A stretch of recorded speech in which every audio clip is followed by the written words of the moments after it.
everyone, exercise 9.1 question number 10। देखिए question number 10 क्या कहता है। Two poles of equal heights are standing opposites each other on either side on the road which is 80 meter wide. From a point between them on the road, the angles of elevation of the top of poles are 60 degree and 30 degree respectively. Find the height of the poles and the distances of the point from the poles. वो ये कह रहा है कि दो equal height के पोल हैं। Suppose एक ये है और एक ये है, ठीक है, इक्वल हाइट, और दोनों एक दूसरे के अपोजिट साइड पर खड़े हुए हैं। सपोज इस पोल का नाम ए बी है और इस पोल का नाम सी डी है, और दोनों पोल एक दूसरे के अपोजिट साइड में खड़े हुए हैं और दोनों के बीच की जो डिस्टेंस है वो 80 मीटर है। ठीक, अब वो क्या कह रहा है, दो पोल जो इक्वल हाइट के हैं और दोनों इक्वल हाइट को हमने एच लेट कर लिया। हमने कहा इसकी भी हाइट एच मीटर है और इसकी भी हाइट एच मीटर है।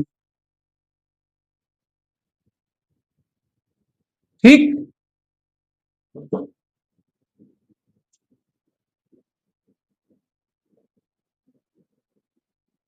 अब जब दोनों इक्वल हाइट के हैं और दोनों अपोजिट साइड हैं जो एक दूसरे के, और उनके बीच की डिस्टेंस कितनी है, 80 मीटर। तो आगे क्या कहता है question, from A point between them on the road, road के बीच में कहीं एक पॉइंट ले लिया, कहां पर कोई एग्जैक्ट लोकेशन नहीं है लेकिन जहां भी लिया ठीक है, उस पॉइंट से जब पोल के एक पोल को टॉप को देखते हैं तो एंगल बनता है एलिवेशन, और फिर उसी पॉइंट से दूसरे पोल के टॉप को देखते हैं तो दूसरा एंगल ऑफ एलिवेशन बनता है। तो एक साइड से 60 डिग्री का एंगल बनता है, एक साइड से 30 डिग्री का। किस साइड कौन सा लेना है, ऐसा कुछ बाउंडेशन नहीं है, कहीं कुछ भी ले सकते हैं। ठीक है, सपोज मैं मान के चलता हूं ये 60 डिग्री का एंगल बना और ये 30 डिग्री का। Okay, this is rough diagram. ऐसा नहीं कि एग्जैक्टली एंगल के अकॉर्डिंग आपको डायग्राम बनाना है, दिस इज रफ डायग्राम। इसी के अकॉर्डिंग हम प्रॉपर सॉल्व करेंगे। तो उसने कहा कि दो पोल हैं ए बी और सी डी, इक्वल हाइट का हमने ऐड कर ली, बीच की डिस्टेंस 80 मीटर है। जिस पॉइंट पर देखने पर हम ये इस पॉइंट से जब हमने इस पोल के टॉप यानी एंगल इस ए पॉइंट को देखा तो नीचे से एंगल बनना एंगल ऑफ एलिवेशन, उसका नाम दे दिया 60 डिग्री। और जब हमने इस साइड देखा, पी से सी पॉइंट की तरफ देखा तो एंगल बना 30 डिग्री। आप चाहें तो इसे 30 ले लीजिए, इसे 60, कोई प्रॉब्लम नहीं। ठीक, अब एक और बात, जब डी से बी तक की डिस्टेंस 80 मीटर है तो हम लेट कर लेते हैं पी से बी तक की डिस्टेंस x मीटर होगी, और अगर ये x मीटर होगी तो ये 80 माइनस x मीटर होगी, क्योंकि जब भी किसी दो साइड के किसी भी दो चीज का सम दिया होता है तो एक को x लेट कर दें और दूसरा जितना समय उतने माइनस x। अदरवाइज आप चेक करके देख लीजिए, अगर 80 माइनस x में x प्लस करेंगे तो 80 आएगा। इसलिए एक डिस्टेंस को हमने x ले लिया, दूसरा 80 माइनस x। आप चाहे तो इसको x ले लीजिए, इसको 80 माइनस x, कोई प्रॉब्लम नहीं है, क्योंकि इसमें एग्जैक्ट कुछ भी दिया हुआ है। आप एंगल भी इधर उधर कर सकते हैं और आप साइड भी आगे पीछे किसी को भी ऐड कर सकते हैं, बट होगा इसी मेथड से, इससे वेरी इजी हो जाता है। क्लियर। अब हमको फाइंड क्या करना है, एक तो ये फाइंड करना है कि इन पोल की हाइट कितनी रही होगी, दूसरा इस पॉइंट की लोकेशन डी और बी से कितनी है। क्लियर। तो यहां लिख दीजिए let the height of pole AB equal to CD equal to H meter and let PB equal to X meter, so DP equal to 80 minus X meter। ये हमने लेट कर लिया, जो मैंने यहां मेंशन भी कर दिया। अब सबसे पहले ट्राइंगल लेके चलते हैं ABP।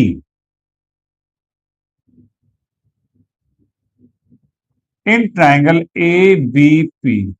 ABP, इस ट्राइंगल में एंगल थीटा तो 60 का हो गया, परपेंडिकुलर और बेस से बात चल रही है, तो एक ऐसा ट्रिग्नोमेट्रिक हो जिसमें परपेंडिकुलर और बेस आता हो, तो हम यहां ले लेते हैं tan 60 को, थीटा 60 है, परपेंडिकुलर कितना हो गया ए बी, और बेस कितना हो गया पी बी।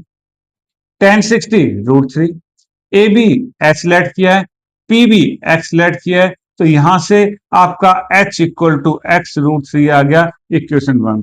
x और h में रिलेशन तैयार, क्लियर। अब दूसरा ट्राइंगल ले लेते हैं, पहले हमने लिया कितना ए बी पी, अब ले लेते हैं सी डी पी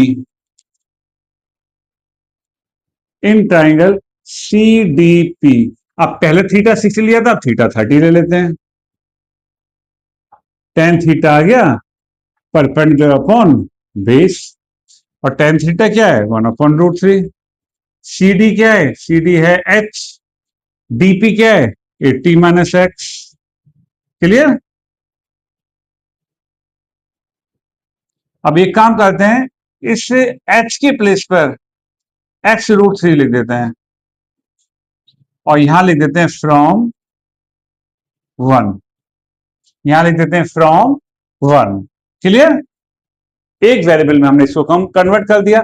अब यहां क्रॉस मल्टीप्लाई कर दीजिए, x√3 की √3 में, तो √3 तो ये तो आ गया 3x, क्योंकि दो एक जैसे रूट की मल्टीप्लाई होल नंबर जाती है, तो x√3 की √3 में करेंगे तो क्या आएगा 3, और 80 - x की 1 में करेंगे तो 80 - x।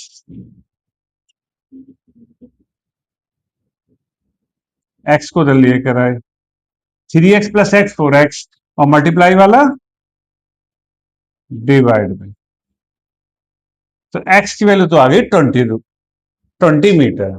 जब x 20 आ गया तो फ्रॉम 1 में क्या था, 1 में था हमारा h इक्वल टू x√3, और x हम क्या लेकर आए, x हम लेके आए 20, ठीक।